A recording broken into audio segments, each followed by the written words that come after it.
The coronavirus is here forever. This is how we live with it. That's a headline in the Atlantic Monthly. Scott Morrison saying the same thing in Australia. And we still can't afford to do that because only a quarter of us are fully jabbed. Dr. Richard Webby is a New Zealander working at the St Jude Children's Research Hospital in Memphis, Tennessee. He's an infectious diseases expert. He was closely involved in the development of the first H5N1 bird flu vaccine back in 2004. He's the director of the World Health Organization's Collaborating Centre for Studies on the Ecology of Influenza in Animals and Birds, and his research has appeared in major scientific journals like Nature. Hello, Richard. Hello, Jim. How are you, sir? I'm very well, thank you, and thank you for joining us. And my first question to you isn't a new one, really, but we shan't be able to avoid this coronavirus. Sooner or later you will get it, and so will I. Yes, that's an easy one, yeah. Sooner or later we're all going to get this thing, whether it's today, tomorrow, or next year, or a few years, we're not sure, but no, it's definitely coming. You no doubt know about New Zealand's elimination strategy, which may morph into a firm suppression strategy, but right now we're going for elimination. That kind of approach continues to be the right one in your view? Yeah, I think it is. I think the way New Zealand has done this is definitely the right way to go. And there's been struggles and lockdowns and shutting shop, but in between those lockdowns it's been pretty free life, right? And that's nowhere else in the world has really had that. So I'm absolutely, it's the way to go. The criterion for tolerance of COVID will be in the end whether it overwhelms healthcare or not, though. Yeah, and I think that's it, right? And so eliminations worked for New Zealand on and off, right? But as a global strategy, it's not a starter. So this virus is going to be with us, I think, forever. At some point, at least in my mind, I think this is going to end up like a common cold flu type scenario where, we have to deal with it during winter. Yes, it's going to come. It's going to make a few people sick. It may end up putting people in the hospital every year. But, as a healthcare infrastructure, as a society, those are things that, we're a little more able to deal with. And, that's the point I think we'll get to for this. We used to talk about flattening the curve back in the early days of this. In fact, that's essentially still the right approach long term, in your view, then? Yeah, it is. We're going to continue to have outbreaks and, sort of epidemics of this virus probably forever. But, so long as those curves are not spiking, it's something I think overall as communities we can deal with. Richard, speaking of forever, there are a few things we've stopped talking about since the days when this virus seemed more stable, and one is its attenuation, so that in years to come it'll just join the other coronaviruses that just give us colds and stuff. Do we still see this as the inevitable outcome, because there are warnings it may not be? Yeah, and so this is where the jury's still out a little bit, right? And so we got our crystal balls and we're gazing into them. So when I look into my crystal ball, I think that is where we're going to end up. So we have these 4 other coronaviruses circulating in humans that cause us common cold type outbreaks. And at one stage, we don't know when that is, but at one stage they started their life exactly like this, probably came over from animal reservoirs, almost certainly caused some quite spike in disease when they first circulated, but then settled into this more sort of winter sniffle cold type scenario. In my mind, I don't see why this particular coronavirus would be any different. But that's not a view shared by all experts, and some think this virus may have a little bit more kick in it than some of those other coronaviruses, and it's got to maybe more like a flu type scenario moving forward than a common cold scenario. And documents published by the UK's Scientific Advisory Group for Emergencies, SAGE, actually warned of a doomsday scenario. So is there still a chance that an evolving virus may become definitely deadlier, like its SARS predecessors, not just, more transmissible? I guess, that's absolutely possible, right? So, what viruses do, they evolve. in my mind, I don't know if this virus has the potential to, be more deadly than where it is now. If we're thinking about a virus, and you sort of put yourself into a virus and how it doesn't think, but if it did think, what it wants to do is survive. It's never really in the virus's best interest is to kill the host you're in, right? There's not a lot of benefit for this virus to gain a lot more in terms of virulence, in terms of capacity to cause disease. So, yes, anything's possible, but again, I don't think this virus is probably headed in that direction. Yeah, which is encouraging. Sage talks about COVID strains recombining, in an effort to stay current, if you like, and that is a scenario that focuses the mind. But you don't think that's very plausible either? No, I think so. Again, so the recombination is just a mechanism that these viruses use to evolve. But so they'll pick up pieces of genetic elements from other related viruses, and so that's likely to happen. But again, at least with this coronavirus we're talking about now, the one in humans now, the source of genetic material are these other common cold coronaviruses. So I don't see, at least with this particular virus, that's an endpoint that we'll see. But of course, we want to step back a little bit further and think about, well, perhaps the discussion is more in the context of everything that's sort of circulating in the global world of viruses that we have. So, circulating in bats, circulating in chickens, circulating in, name your favorite animal. Then perhaps there is the capacity for some of these more virulent viruses to form and potentially to find their way to humans. So, if that's sort of the level we're talking about, then then definitely is a capacity for more nasty viruses to find their way into humans. Personally, I don't see that a direction that this virus will go.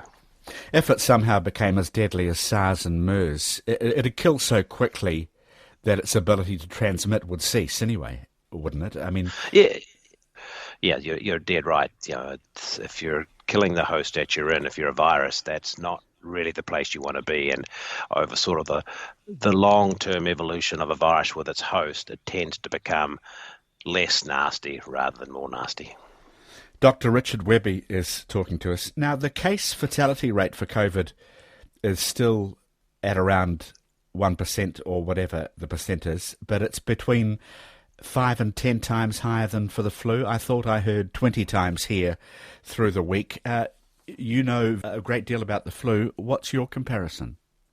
It causes more disease and more death, I think, than flu. I must admit I haven't sat down and tried to put a number on that.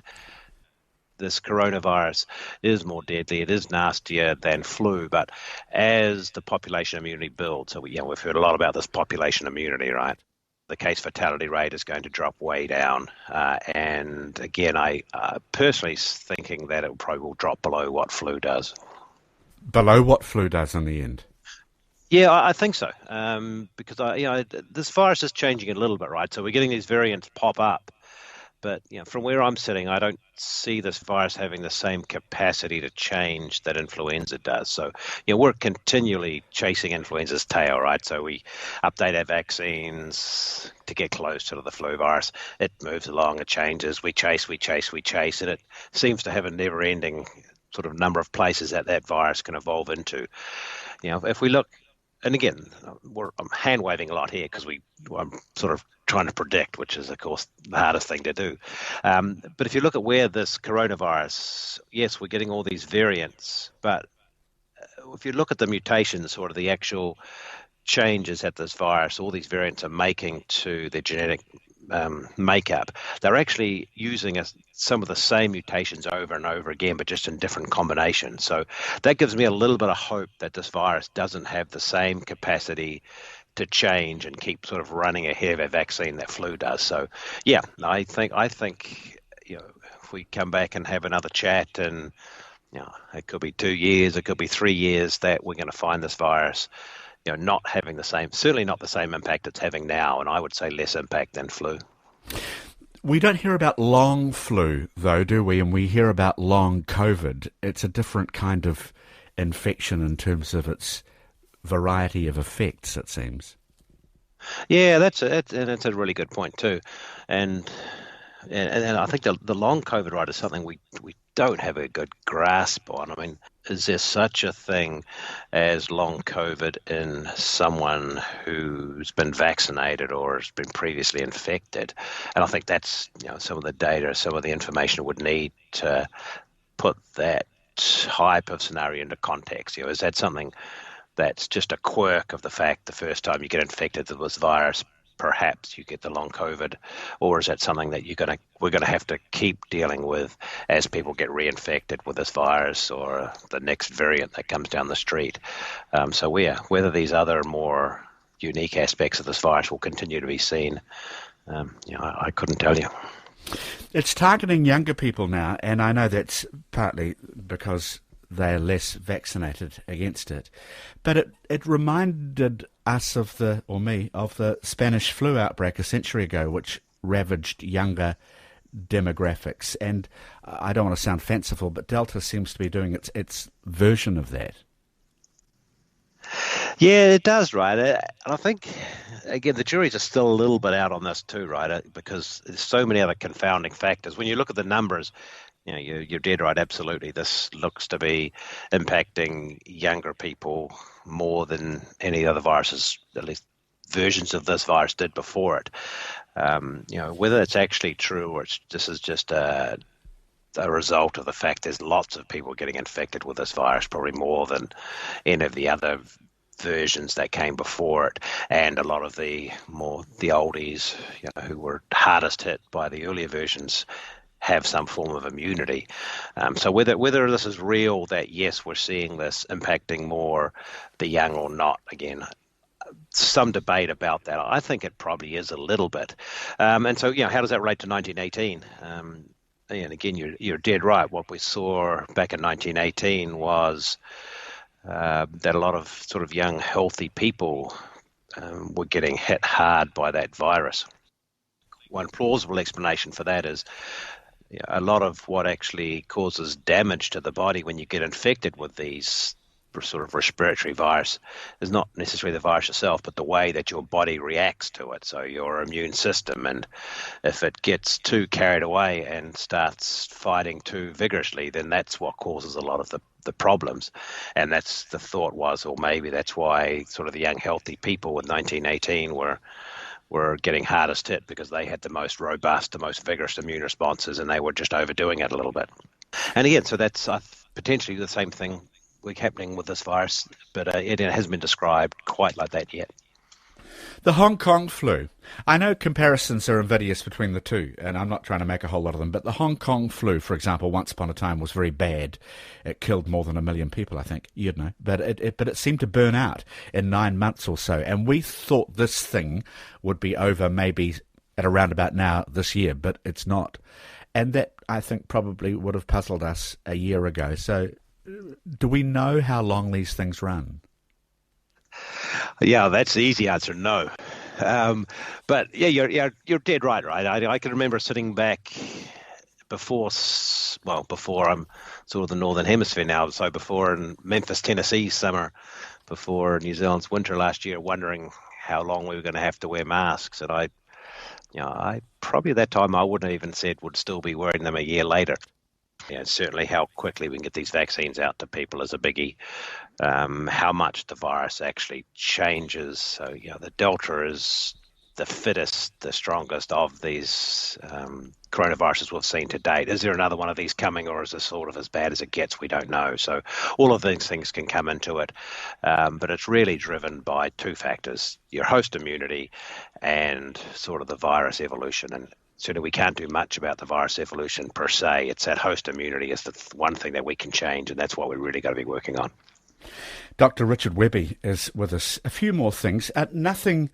You talked about the animal reservoir. Nothing much seems to have happened when the minks of Denmark were infected with COVID, and we worried that COVID might intensify and change inside them and roar back out at us. But I notice it's jumped from humans to wild deer in the northeast United States, and a federal survey found neutralizing antibodies in 40% of all the white-tailed deer that were sampled. So how much of an ongoing worry might this be now with a range of creatures infected, not just bats? by chance, if it does come back into humans, then it's different. So our immune system doesn't see it as well. Think of sort of a souped up variant. And so I think, there is that concern. What we don't know is, how widespread these infections are in some of these animals. Is it true that the virus is actually evolving in a different way in those animals? These are questions we don't have the answer to. Probably if it's running around a white-tailed deer, the chances of that virus, infecting back into humans may be less than, say, if it was in domestic cats or dogs, where this virus has also been found. So it's something where there's a lot of work being done. People are following these animal reservoirs. It is a concern, exactly how big of impact it's going to play. Again, there's huge question marks around that right now, but it's something that's being very actively watched. There are a lot more animals in the reservoir now, or am I wrong about that? I mean, it's not just, bats and chickens and strange creatures from other countries. It's, as you say, it's our cats and dogs as well, and I wonder if that's a big difference this time. Yeah, so, over the last decade or so, not just from domestic cats and dogs, right, but, globally there's been this huge increase in demand for protein from meat. So the way that we raise chickens, the way that we raise pigs on a global scale really has changed. And, we have seen that have a big impact on how some of these viruses, bacteria in those populations can spread. And so, take, for example, the way we raise swine now in these much larger integrated sort of businesses and companies where pigs move around. And what we've seen is when viruses come into those situations, because these animals move around a lot, the viruses move around as well, so it's much harder to contain. So we've got really, really good at growing pigs to make lots of bacon and good juicy pork chops, but we've also made really, really, really good sort of petri dishes for growing and spreading these pathogens as well. So there's certainly a downside to the way we're evolving in terms of our demand for raising and growing animals. And I think we can join the dots. Just finally, Richard, you co-authored a paper in Nature recommending that New Zealand start looking at border controls and such for seasonal flu, which is interesting. But, we don't, even though 500 people die from it each year. Is it practical for a society, what you're recommending about ongoing border controls? So for the context of closing borders, no, I don't think it is, right. We can do this one-off, two-off for a year and maybe a couple of years, but anything longer than that, is not really practical. But, is there things that can be done, whether it be more intensive temperature checks, monitoring people on flights, even educating people on flights, when they're coming in during times of, disease, where that plane's coming from, even something as simple as that. So I think just managing, and what I'm hoping is one of the sort of outcomes of this pandemic is that people get a little bit more sensitive to the fact that, if you are sick and ill and have a cough or a sniffle, you've got something that you're likely to transmit to someone else. And I think before people didn't, they probably knew it, but didn't take much notice of it. But now I'm hoping that when people get those coughs and sniffles, they're more likely to stay at home, they're more likely to go and see a doc, or more likely to stay from others, maybe even put a mask on if we're lucky. So, I think there are some things that it's a long-winded way of saying, I think there are some things we probably could do, particularly at borders, that could mitigate some impact. But, no, shutting down shop like we've seen, I don't think is a long-term solution.